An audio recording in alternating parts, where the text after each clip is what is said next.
Hey there, how's it going everybody? In this video, we're going to set up an IPsec VPN between two Juniper SRXs using pre-shared key for authentication. This is the long version of the video, made for those of you who want to review IKE and IPsec concepts. If you're comfortable with the concepts and want to skip the review and jump straight to the configuration, then check out the short version of this video on my channel. Alright, let's look at the topology. As you can see, the topology we're working with is pretty straightforward. Both SRXs are connected to the internet via the black links and can ping each other's internet IP. The dashed blue link represents the IPsec VPN that we're going to configure. We're going to do it as route-based, not policy-based, so we'll have a tunnel interface associated with the IPsec VPN, in this case, ST0.21. Route-based is more flexible than policy-based and is recommended over policy-based whenever possible. Also, we'll use IKE v2 instead of the depreciated IKE v1, which should be avoided if possible. Let's also bring up OSPF across the tunnel and ping between the two loopback IPs 10.0.0.20 and .21. This will verify that the IPsec VPN is up and routing. So before we move on to the configuring, let's ask ourselves, why IPsec VPN? What are we trying to accomplish here? And the easiest way to answer that is to remember the acronym CIA for confidentiality, integrity, and authentication. Starting on C, we want confidentiality. This means we want our corporate private data to remain private and not be seen by eavesdroppers on the untrusted network, the internet in this case. IPsec does this for us by encrypting the original packet and adding a new unencrypted ESP header, which is IP protocol 50.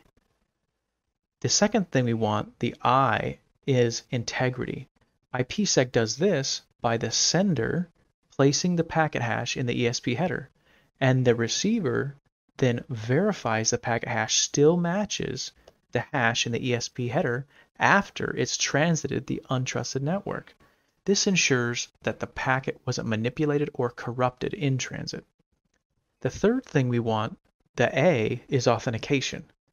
IPsec can't do this, so we need IKE here.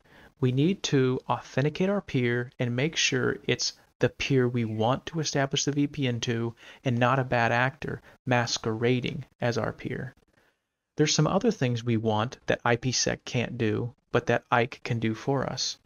And one of those is the key and rekey. We want to have a very large key that only the routers know to encrypt and decrypt the IPsec traffic.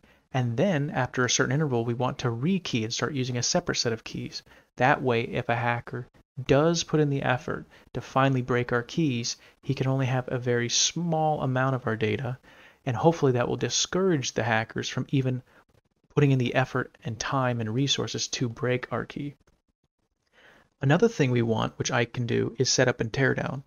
We want the IPsec tunnel dynamically brought up by negotiating the settings that both sides can support and are willing to do, and we want the tunnel torn down if it needs to administratively come down or something's wrong. And speaking if something's wrong, we also want monitoring, and that's something else IKE can do for us to make sure, is the peer alive? Should we keep continuing IPsec, or should we tear down because we're sending traffic into the void? And all of these things IPsec can't do because IPsec is essentially stateless. It has its keys, it has its algorithm, it has the IP it's supposed to send the traffic to, and it encrypts the traffic and sends it there, and doesn't spend any time thinking if the peer is alive, if it needs to tear down the tunnel, if it needs to be rekeyed. And so this is where IKE comes in and fills that gap for us. So in order for IKE to do all these wonderful things for us, it's going to bring up a tunnel first, which is why it's called phase 1.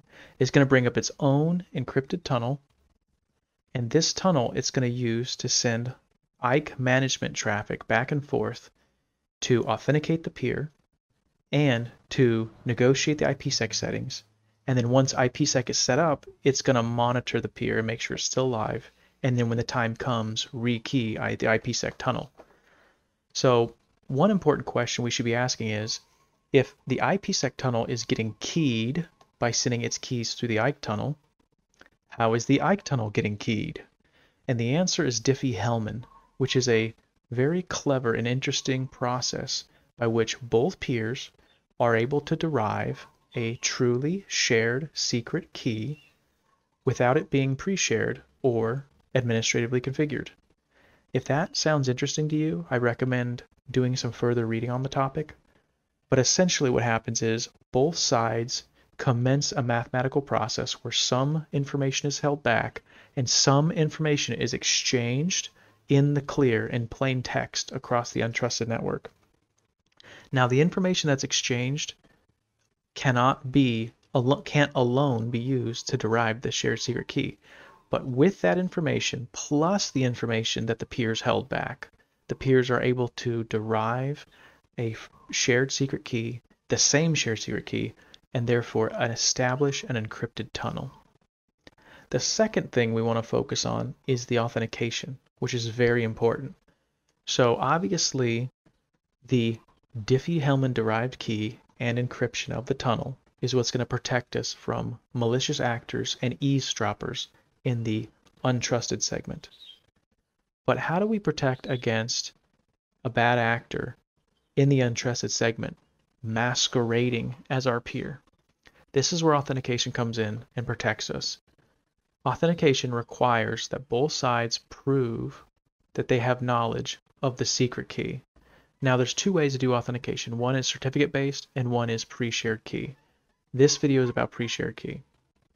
So both peers have to prove that they have knowledge of the pre-shared key. They don't send the pre-shared key to each other because if you're trying to authenticate a bad actor, you wouldn't want to give the bad actor the pre-shared key, obviously. So instead we're going to send a hash of the pre-shared key, but that's not enough because then the bad actor could just send the hash back to us and we're no better off. So we're going to salt the hash of the pre-shared key with both peer-specific and session-specific salt. So the peer-specific salt that we're going to put into the hash along with the pre-shared key is our Ike ID. In an Ike tunnel, both sides have a unique Ike ID. It can be the host name, it can be an email address, it can be a fully qualified domain name, and it can be an IP address. And if you don't set it, which most don't, then it defaults to an IP address, the IP address that both Ike peers are using to communicate with each other. So since the Ike ID is separate on both sides, both peers send a hash towards each other that look different because it is the pre-shared key plus the local Ike ID that goes into the hash. Therefore, the resulting hash is different. This prevents a bad actor who's masquerading as, let's say, SRX1 from simply hearing SRX0's hashed pre-shared key and reflecting it back to SRX0 because SRX0 is expecting a different hash to come from SRX1. And there's no way the bad actor can derive or generate the correct hash without knowing the pre-shared key. Another thing, another extra step that's done is in this initial exchange where information is shared between the peers in plain text across the untrusted network, one-time use random numbers are exchanged called nonces or number once. So these one-time use random numbers, nonces, are sent by both peers. And those are also put in to the hash as salt. That's session specific. So now you have your nonces, you have your local Ike ID, and the pre-shared key all going into the hash. What that protects against is if the bad actor is pretending to be SRX1 and hears SRX0's hash pre-shared key, he might try to masquerade as SRX0 and then try to attack SRX1 and bring up Ike with SRX1. But that won't work because when he starts communicating Ike with SRX1, SRX1 and the bad actor will be expected to send a one-time use random number, a nonce. And so every authentication attempt, the hashed pre-shared key changes. And so unless the bad actor actually has the pre-shared key, he can never predict and correctly generate the correct hash to fool either one of our peers. So it's important to know that there are settings that Ike has to exchange in plain text in what's called an init packet. This is totally in the clear across the untrusted network, but none of these settings make us vulnerable and compromise the IKE tunnel. Some of the settings are the encryption algorithm, the integrity algorithm, the lifetime of the tunnel. These are all exchanged in the clear. The Diffie-Hellman information is all exchanged in the clear.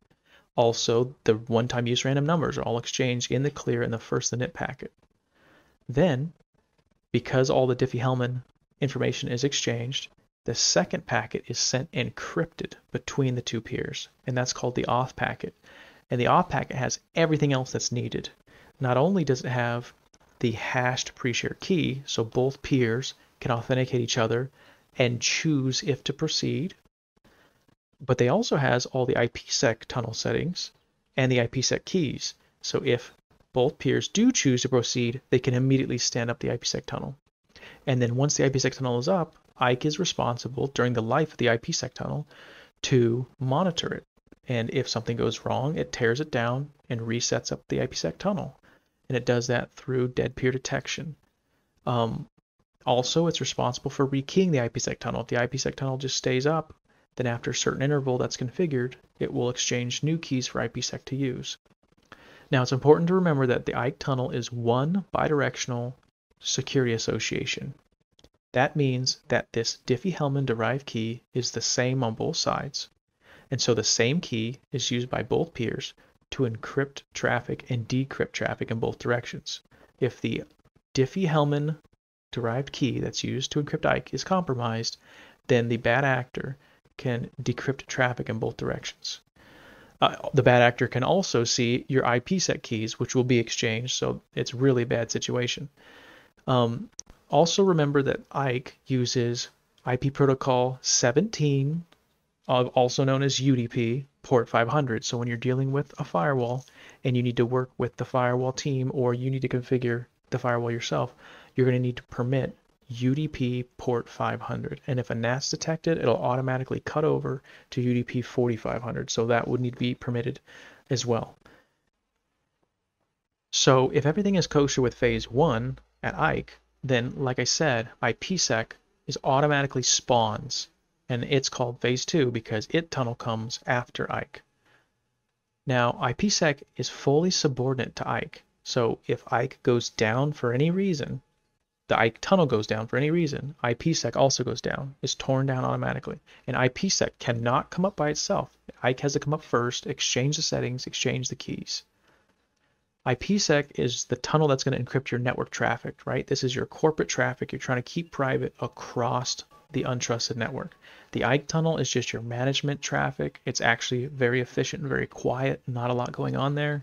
Your IPsec generally is pretty noisy because this is your network traffic, so normally quite a bit going back and forth. The IPsec tunnel is going to use two keys, right?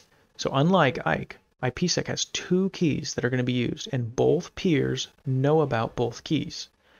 And one peer, in this case SRX0, is going to use one key to encrypt its traffic, and the other peer, SRX1, is going to use the other key to encrypt its traffic. So if an IPsec key is somehow compromised, then the bad actor can only decrypt traffic in one direction. So in that way, it's considered two unidirectional security associations. And just as a reminder, it uses IP protocol 50, which is encapsulated security payload. So again, if you're going through a firewall, you need to permit ESP through the firewall, all ports. All right, so let's jump into the configuration. Now you'll see I have a little box here on the right hand side of my screen that's going to help guide us along with the steps of configuring the IPsec VPN. First, we're going to configure IKE. It makes sense, right? It's phase 1. Get everything set up with the proposal, the policy, and the gateway. Once that's done, then we're going to move on to IPsec, phase 2, get its proposal, policy, and VPN configured. And then finally, since it's a route-based VPN, we're going to configure the route-based elements, including the tunnel interface, making sure the tunnel interface is in the right security zone, and turning on OSPF, which will be our routing protocol. So before we get immediately started, I did need to point something out, which is SRXs from the factory by default are in flow mode, which makes them act like a firewall. The way you check what mode it's in is show security flow status. And right here, do you see how it says flow forwarding mode, iNet forwarding mode, flow based? This is what we want. This is the default state that an SRX is in. And if you change it out of this state, it has to be rebooted. And then if you change it back to this flow-based state, then it has to be rebooted again. So we have to be in this state to do VPNs on an SRX, to do IPSec. The other state you could find it in is what's called the packet-based state. This is where someone has gone in, they've deleted all the security commands, and then instead, the only command you'll see is a command that says set security forwarding options family MPLS mode packet based. And then once this is committed, it'll say you need to reboot. And then once you reboot and you run this command up here, it will say iNet forwarding mode MPLS. And that's called packet based. And it makes the SRX run like a router. It can't do IPsec VPNs. There's no more security zones. There's no more policies. So I just want to point that out before you get started. Make sure that you take the time to do show security flow status and make sure that you're in flow mode. Alright, so the next thing we want to do is let's get our bearings, because we looked at the topology. It's been a little while. Let's see what kind of interfaces we have on here. So here we see there's the interface gig 000, which is connected to the internet. This 002 I'm using for management, so we can ignore that. And then here's our loopback interface, which I called RID, but is going to be our loopback that we're going to source pings from in order to test the VPN once we bring it up. So if we look at our routing table to see where this puts us, you can see here there's the loopback with our loopback IP of 10.0.0.20. You can see here, this is our internet interface, and here's our internet IP address of .98, and here's the subnet of our internet interface going out gig 000, and here you see our default route pointed to the internet, next hopping on our ISP, going out our internet interface. So everything looks pretty straightforward here. The other thing we probably should check before we start configuring is making sure we have reachability across the internet, right? That we can ping SRX1. So let's look back at the topology real quick. And the IP address there for SRX1 is going to be 43.164.20.254. So let's see from SRX0 if we can ping that, if we actually have connectivity across the internet. And we do, so that's good. So at this point, we have what it takes to proceed and begin configuring the IPsec VPN. So we'll start with IKE, and all of these commands, all the IKE and IPsec commands are going to be under the security header. So we'll start with IKE, and the first thing we're going to configure is the proposal. Now, if you recall from our earlier talks, these are the settings that are going to be transmitted in plain text, unencrypted across the untrusted network, the internet. This is what we're proposing to SRX1 that says, hey, here's what we want to use to bring up the IKE tunnel. Do you agree? So this is what's going to be in the init packet. So let's give a name for our proposal, and let's go ahead and make it something obvious like IKE prop. And the first thing we're going to configure is the authentication method. Right? And so we talked about this before. You have certificate authentication, and that's what DSA signatures and RSA signatures are. Those are two different types of certificates. And then we have pre-shared keys, where it's essentially a password. And so that's what we're going to choose for authentication method. Now notice here we're not configuring what the pre-shared key is. We're configuring that we want to use pre-shared keys for authentication, right? This is what we're proposing to SRX1. So the next thing we need to configure is the authentication algorithm. So this is referring to what hashing algorithm we're going to use when we hash the password and the pre-shared key and then throw in the salt. Which hashing algorithm we're going to use? Well, always choose SHA-256 or stronger because MD5 is incredibly weak and depreciated, and SHA-1 is also to the point now it shouldn't be used. So highly recommend SHA-256 or better. So we're going to go with SHA-256. The next thing we need to configure is the encryption algorithm, right? Because IKE is its own encrypted tunnel, so we have to encrypt it with an algorithm. And so here we're going to go with AES-256. It's basically industry standard, very strong. I highly recommend it. The next thing we need to do is we need to key our encrypted tunnel, and that's going to be Diffie-Hellman. So with Diffie-Hellman, you have these things called groups. That's essentially referring to how strong the key that's going to be derived from the Diffie-Hellman process. So I recommend Diffie-Hellman group 14 or stronger. That is going to be a 2048-bit key that's going to be derived. So a pretty beefy key that will be used with our encryption algorithm to get our IKE tunnel going. All right, and then the next thing we're going to do is the lifetime.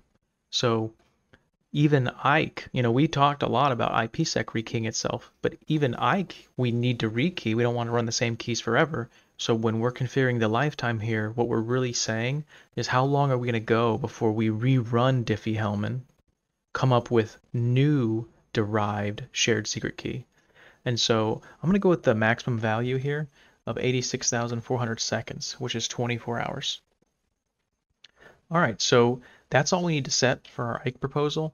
And those are good standard settings to pretty much use in, real world setups. So obviously feel free to tweak things from here going stronger, but that's a great baseline to work with. So the next thing we're going to do is configure the IKE policy. So looking at our guide here on the right hand side, done with the proposal for IKE. Now we're going to the policy. So let's name the policy something obvious like IKE poly. And the first thing we need to do is we need to reference the proposals we just configured. So we just configured and made a group of settings, right? A proposal called IKE prop. So we're going to make an IKE policy that references those proposals. The other thing we need to set is the pre-shared key, right? That's the authentication method we chose. So here's where you actually set what the pre-shared key is, and we're going to insert it as text, as ASCII text. We're going to make it $capital RX1 lowercase key spelled with a 3 bang. So that's going to be our pre-shared key, which again is really more of a password than a key.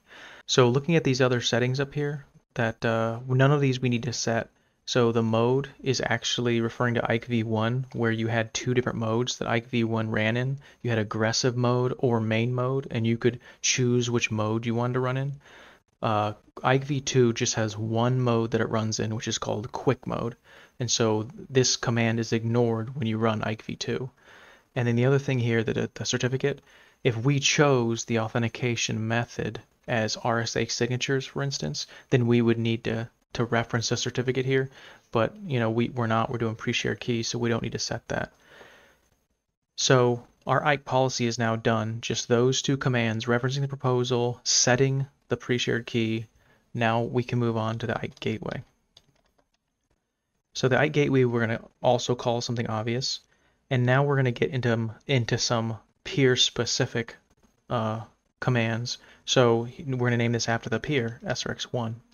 And the first thing we're going to want to reference here is our IKE policy that we just created, which was IKE poly. So now you can kind of see how this is all tying together. The policy references the proposal, and now the gateway is referencing the policy. The other things we need to set here, and probably first thing, is the address of our peer, right? So this is going to be SRX1's internet public IP address, the IP address on the untrusted network that we need to communicate with and do our IKE exchange to bring up the IKE tunnel. So we're going to take the IP address we pinged and use that. The other thing we need to do is set the external interface.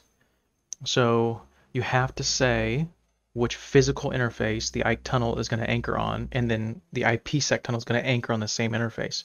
And when you select this interface, not only is that the interface it's going to send and receive IKE and IPsec traffic on, it's going to look at the primary IP address on that interface and use that as the source IP. So we are going to choose our internet interface, which is gig000.0. And the other thing we set here is that we want to run version 2. So we set that there. So now our IKE gateway is done, and all of our IKE is done actually, because the gateway was the last piece.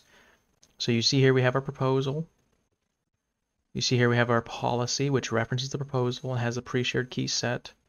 And then here's our gateway, which references the policy. It points to our peer, SRX1, sets our external interface, and we're running version 2 only. So now we can move on to the next step, which is going to be IPsec. So that's also going to be under security. And the first thing up is going to be proposal. So if you're wondering at this point, like, wait a minute, did we already do proposal for IKE?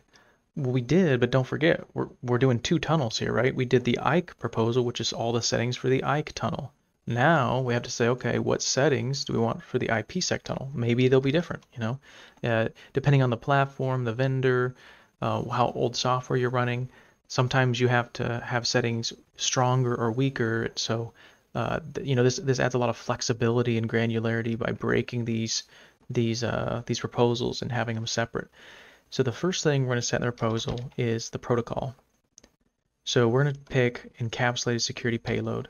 Now this authenticated header is not something we talked about before, but you can run IPsec in authenticated header mode, and it's IP protocol 51 instead of 50, and it doesn't take the original packet and encrypt it and put a whole new IP header on. Instead, it puts a new IP header on, and that IP header helps the distant end, your peer, to authenticate and make sure that this packet came from your trusted peer and was not manipulated in flight, in transit. So it gives you the integrity in the authentication. It doesn't give you the confidentiality in CIA. So we want the confidentiality. We're doing protocol ESP. The next thing we just set here is the encryption algorithm. So this is synonymous with the IKE encryption algorithm. Like, we're talking about the same algorithms here. What's going to scramble our packets? And so we're going to go with the strongest one, what I recommend, AES-286. Now we're going to set the authentication algorithm. So this one's a little different, right, than the authentication we're talking about IKE. In IKE, we're talking about the authentication of the peers, right? We're using pre-shared key as the method. We're talking about the hashing algorithm that's going to hash the pre-shared key before we send to the other side. This, we are talking about hashing, but we're talking about hashing the packet and then putting that in the header so that when the other side gets the packet on the other side of the untrusted network, they can verify the packet was not manipulated or corrupted in transit. So similar but different, right? So this is the I in CIA. This is the integrity check on our packets. And we're going to go with the strongest one because MD5 and SHA-1 are depreciated. I would not recommend using those. All right, and so the next thing we're going to configure here is going to be the lifetime. Now, we configured the lifetime for IKE at 24 hours. For this one, I'm going to configure it to, let's go with 28,800 seconds, which is 8 hours. So what this is going to do is every 8 hours, new keys are going to be exchanged to the secure IKE tunnel, and IPsec is going to be rekeyed. So this is the rekey timer that we're setting here for IPsec. So now we're done with the IPsec proposal. So now we go on to the next step, which is going to be IPsec policy. So, and we'll just keep our naming scheme here, keeping it easy, IPsec poly. And first thing, we got to reference the proposals that we just configured.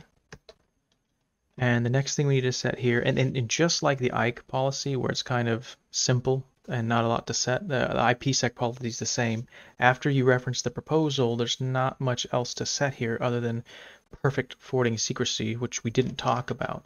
So perfect forwarding secrecy is an extra security check.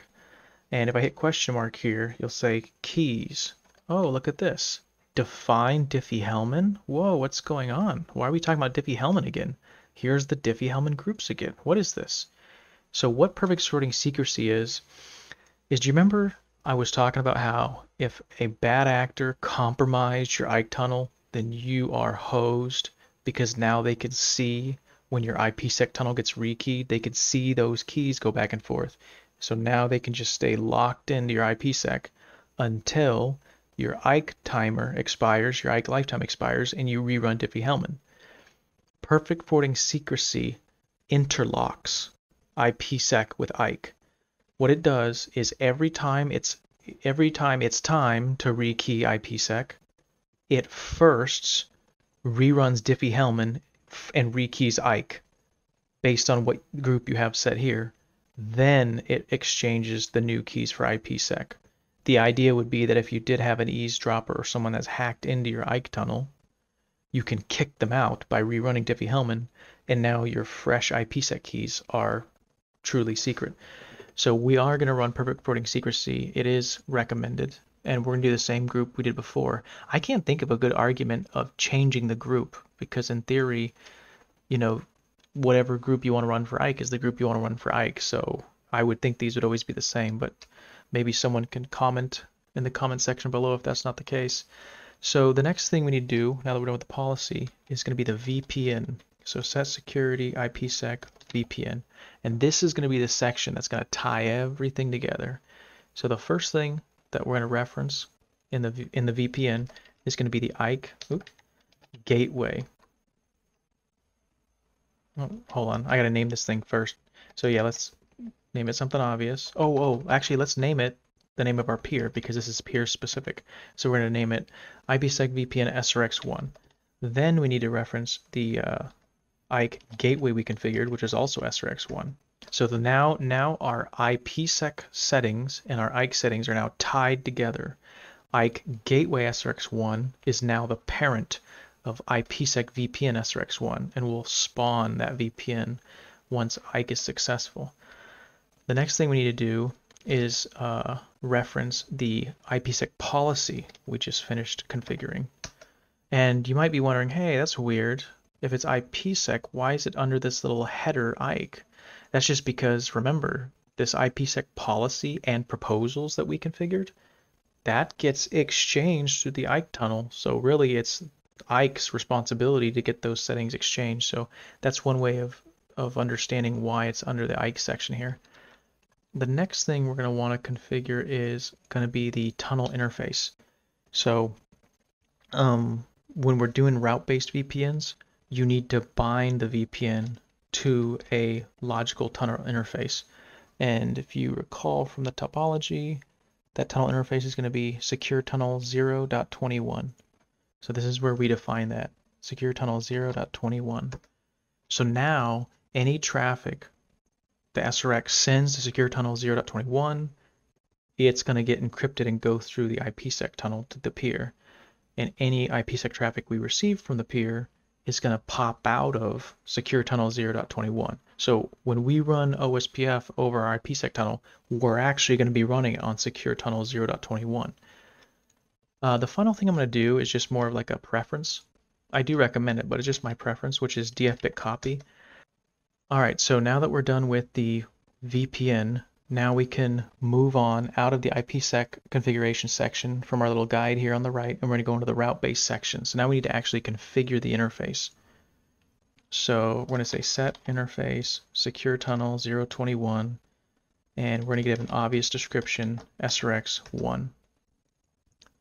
All right, the next thing we're going to do is we're going to configure the MTU to 1400. Now this is because the internet has an MTU of 1500, and we're going to be taking a packet, encrypting it, which is going to require overhead because we got to add a new header onto the packet, and then send it across the internet, which is 1500 MTU. So we're not going to have 1500 MTU on secure tunnel 0.21. We're actually going to have something like 1420 to 1430 because there's roughly 70 to 80 bytes of overhead with IPsec. Well, just to make it easy and just to make it obvious to the applications that are trying to discover the path MTU, or the two administrators who are trying to troubleshoot and figure out what the path MTU is, just to make it obvious, we're going to hard set the MTU to 1400, 100 bytes less, so we don't ever have to worry about fragmentation, because we'll never send anything bigger than 1400 to the other side, because you don't want your packets to get fragmented in transit. It will cause all sorts of problems. All right, the final thing we need to configure here is the address. And if we pop back to the drawing, the address is 172.16.21.0 on SRX0 side and .1 on SRX1 side. So we need to do .0. So here we go, 21.0, and it's a /31. All right, so now the interface is configured. Now we need to look at the security zones. So since it's an SRX, it's a firewall in flow mode, which is the default SRX mode. It's the one where it acts like a firewall.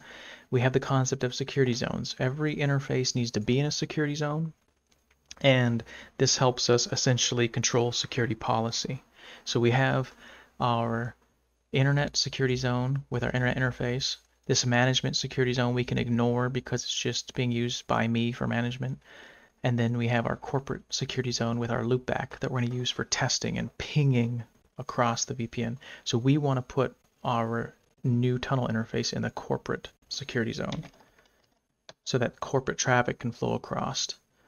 The other thing I'll quickly check is security policies. Since it's an SRX, you have to have policies to remit traffic from this zone to that zone. Well, to make it easy, it's already set as the default policy is permit all. So this is essentially permitting any traffic from any zone to any zone in all directions. So that way we don't have to worry about any security policy for right now. All right, so the next thing we need to do, and it's the final step, is the routing protocol. So we're going to say set protocol OSPF. We're going to do area 0, just single area OSPF, nothing fancy. And first, let's run it on our loopback interface because that's where we're going to source our pings from. And we'll make it passive because there's no OSPF neighbors to peer up with, so might as well suppress our hellos with the passive command. And then we also need to run it on our new tunnel interface. All right, so this should be it. Let me commit check. We have done everything on our list here on the side, right? IKE, we did proposal policy gateway, IPSec. We did proposal policy VPN, and then the route-based elements. We did the tunnel interface, the security zone addition, and the routing protocol. So let's go ahead and commit this. Alrighty, so this is not working yet, right? Because we've just done SRX0. We still got to do SRX1, but I want to show you what it looks like when it's not working. That's just kind of good to get familiar. So show security IKE, security associations. You can see we're trying to talk to SRX1. We're using IKE v2, but it's down. They're not responding. We have an initiator cookie, but no responder cookie. So they're not responding. If I look at the details for this, it's more interesting because it tells you some more information about our configuration. So it knows we're trying to do pre-shared key for authentication. It knows that we're using UDP port 500 for IKE. And it shows that we've sent a packet but heard nothing back. So this packet that we've sent, this is referring to that initial unencrypted plain text packet that is called IKE init. This is where all of our IKE proposal settings are in. That's the packet we're sending, and SRX1 isn't responding. The other command we're going to look at real quick is IPSec, security associations. So look at that, right? 0 tunnels. Why? Well, IPSec spawns out of IKE. IKE is down, so IPSec has not spawned, right? You should never see an IPSec tunnel belonging to an IKE tunnel that's down, or an IKE tunnel that's not configured. You should never see that. So IKE is down, therefore IPSec is down, and it's not even listed here. Now, there is a cool command that you should know, which is IPSec inactive tunnels. This command shows you IPSec tunnels that are configured and should be up, but they aren't, and it should tell you why. So here it shows that we do have an inactive tunnel, which means it's configured, but it's not up for some reason. And it says down reason, security association not initiated. So that's basically referring to that IKE, something was wrong with IKE, and IKE has not told IPSec to come up. It's not initiated IPSec. So that's why we're down. So everything is looking as it should for only having one side configured. So now let's jump over to SRX1 and configure that side. All right, here we are on SRX1. We will quickly check Make sure we're in flow mode. Yes, we are. So we're in flow mode, that's good. Then we'll check our interfaces to kind of get our bearings here. So yeah, it's looking very similar to SRX0. So we have our internet interface on gig 000. We have our management interface, which we can ignore. It's what I'm using. And then we have our loopback interface right here. So let's look at our routes. All right, here we are. We have our loopback IP of .21. This is what we're going to try to send pings to and from for our test.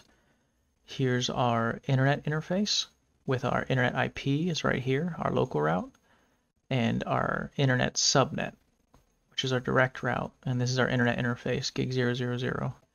And here's our default route that's pointed out to the ISP. You know, we're next hopping to the ISP out our internet interface. So everything looks good here. Just to be thorough, let's try to ping SRX0. There's no reason why this shouldn't work, because this ping worked before, just in the other direction. So looking at SRX0's internet IP, it's going to be that 107.22.138.98. So let's go ahead and see if we can ping that. Yes, we can. So I would have expected that. So let's get this configured, and what we can do here is we're pretty much going to use all the same commands with a few minor tweaks that we use on SRX0, right? So let's work smarter and not harder. So let's go back to SRX0 and let's copy the IKE commands.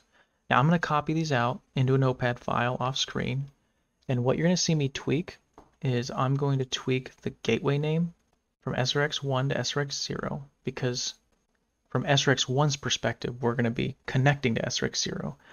And I'm also going to change this address right here to SRX0's address. So let me go ahead and make those tweaks off screen here. And we'll get that pasted in. All right, so I got the tweaks made. So jumping back to SRX1, here we go. I got the commands changed, so let's go ahead and get these pasted in. So let's do a show security IKE and see.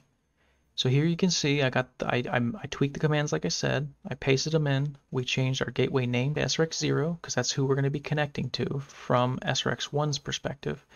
And I changed the address to SRX0's internet address. So all of our IKE is pasted in. Our pre-shared key came right over. So we're good to go here. So let's go ahead and do the same thing, but for IPSec.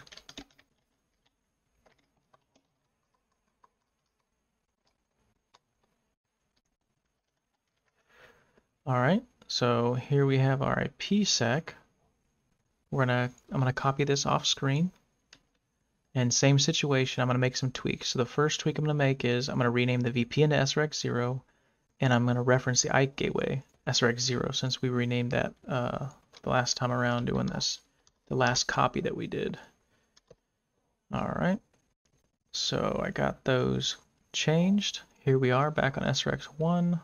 Let me paste these commands in, and let's look at those commands. All right, so here we are. We got our IPSec now copied over. Proposal, policy, VPN. The VPN's named SRX0 because that's where we're facing. That's who we're connecting to, referencing IKE gateway, SRX0. So things are looking good. So one more thing we're going to copy, which is going to be the tunnel interface. So here's the tunnel interface. Right here, we're going to copy that over, and I don't need to go off screen for this, but what I will do is when I paste it in here, I'm going to tweak right here, this IP address down here. I'm going to change this from 0 to 1, right? Because SRX1's side of the tunnel is .1, and the other thing I'm going to do is rename the description to SRX0, right? Because that's who we're connecting to from SRX1. And then the last two steps we can just do manually here, right? So we're going to say set security zone, corporate interface, secure tunnel 21. That'll put our tunnel in the corporate security zone so that we can have traffic flow. We're going to check the security policies, make sure that it's default policy permit all, so we don't have to worry about any traffic filtering. And then finally, we'll get OSPF configured. Single area 0. We'll get it running on our loopback as passive and on this secure tunnel. All right, so let's commit check. All right, there we go. So let's get this committed, and then we can start checking things out. All right, so we're committed here. So let's see how things look differently than it did when we were looking at SRX0s. We're just going to look here from SRX1 and kind of see how things look. So first, we'll look at our interface description, and there you go. There's our secure tunnel interface, SRX0. And next, we're going to look at our security associations. Oh, and there it is, state up. You can see now we have a responder cookie, IKE v2, and there's the internet IP of SRX0. Let's look at the details.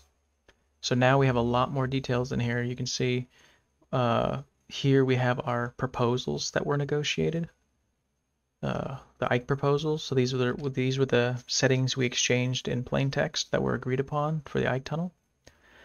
Here's those two packets we talked about. So each side sends in a init packet and an auth packet, and each side receives an init packet and an auth packet. So that's why you see 2 out, 2 in.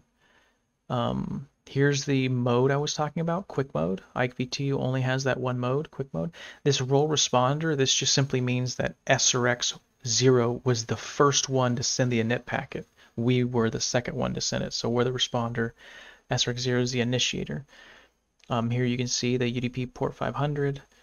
And then here's the IKE identities I talked about before. We didn't set the IKE identities, and so it's recognizing that it's automatically using the local public IP, the anchor IP, as the local IKE identity, and the peer IP as the remote IKE identity. And so these values are used to salt the pre-shared key when it goes into the hash, right? So now let's look at IPSec security associations. So here, so look at this. Do you see how we have 2 line items? Notice when we looked at IKE, we saw 1 line item, right? 1 bidirectional security association. Look at this. 2 line items, 2 unidirectional security associations. And here you can see our IKE, or sorry, our IPSec proposals that were agreed to. Encapsulated security payload, the encryption, and the integrity algorithms, the lifetime. If we look at the details, you can see that it was spawned by IKE v2, that we set the DF bit to copy, that our tunnel interface is secure tunnel 021, and what else do we got here? Here you can see the, again, the proposal, the IPSec proposal that was agreed upon. All right, so things are looking pretty good. Let's see if we can ping to the other side of the tunnel. If we recall, oops, our side of the tunnel is .1, right? So, well, first I should ping .1. This should work. And then I should also be able to ping .0, right? Now this ping will go through the IPSec tunnel, and the response will come back to the IPSec tunnel. So that's good. That right there says IPSec is up and working. That's a very good sign. So what about our OSPF? Yep, it's up too. Fully adjacent, up on our tunnel interface. Our neighbor's address is .0, right? We know that. And it's been up for 3 minutes and 40 seconds, which is just about how long I entered commit. So let's look and see, do we have our OSPF routes for our neighbor's loopback? And there we have it. So we're learning SRX0's .20 loopback route from OSPF via the tunnel. So routing appears to be working. Let's do our final test here. We are going to ping .20 and source it from our own loopback .21. So this ping is checking that IPSec is working both directions, but more than that, it's using routing information it learned from OSPF that's also working. And it's a success. So there you have it, folks. How to configure a route-based IPSec VPN between 2 SRXs using pre-shared key for authentication. Do me a favor and like the video if you found it helpful, and subscribe if you're interested in seeing more. Thanks for watching.